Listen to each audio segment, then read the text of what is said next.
অনেকের বাবা আসিয়া কত সুন্দর করিয়া করিয়া ডাক দিয়া দিয়া ঘরে ঘরে ঘরের মধ্যে নিয়ে যাই গো মা। ও গো মা, আমার আব্বা কোথায়,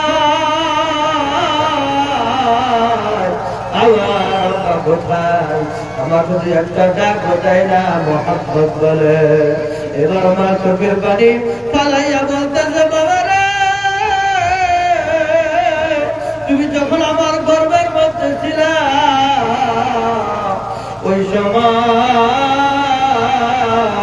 তোমার বাবা দুনিয়া ছেড়ে চলে গেছে, ওই সময় তোমার বাবা চলে গেছে।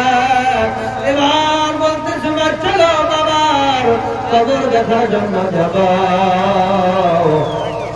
এবার যখন বাবার কবর দেখার জন্য আল্লাহর নবীকে নিয়ে চলে গেছে মা,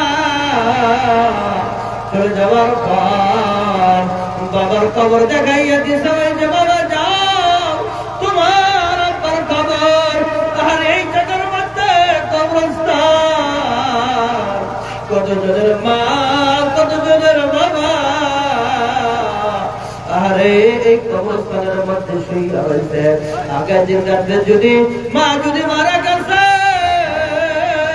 বাবা যদি মারা গেছে, পরের দিন দিনের বেলায় অনেক মার সন্তান, অনেক বাবার সন্তান খবর দেখতে আসে, আসিয়া চোখের বাড়ি বাধা, ওই যে আমার আপনার দরদের নবী ছোট্ট মানুষ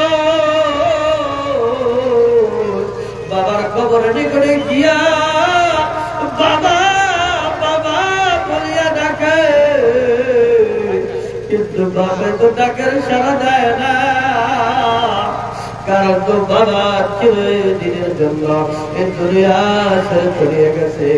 আবার মার নিকটে চলে আসে, আর গ্রামের মধ্যে দেখা যায় অনেক ছোট্ট ছোট্ট মাসুম বাচ্চা দুনিয়ার মধ্যে রেখা বাবা চলিয়া যায়, মা চলিয়া যায়। ওই বাচ্চা তো বুঝে না আমার বাবা চলিয়া গেছে, আমার মা চলিয়া গেছে।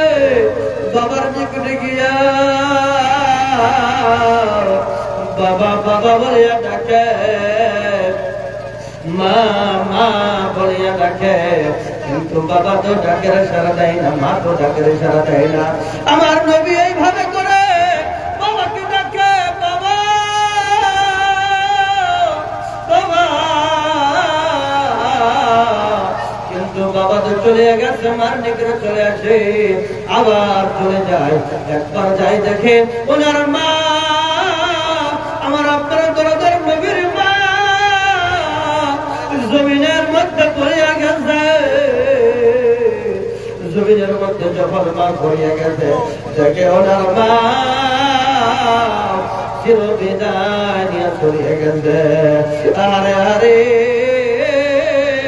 যখন মা যখন জমিনের মধ্যে পড়িয়া গেছে, আরে মার বুকের মধ্যে মাথাটা লাগাইয়া বলতেছে, মা জীবনে কোনদিন বাবার আদর পাই না, জীবনে কোনদিন বাবা বাবা বলে ডাক পেতে পারি নাই। ভেবেছিলাম যতদিন আল্লাহ দুনিয়ার জমিনে বেঁচে রাখে, মা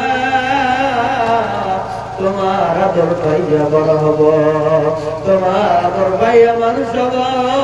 ওগো মা, আজকে বাবার কবর দেখতেছি, ওগো মা তুমি আমাকে সাইরা চলিয়া গেলা।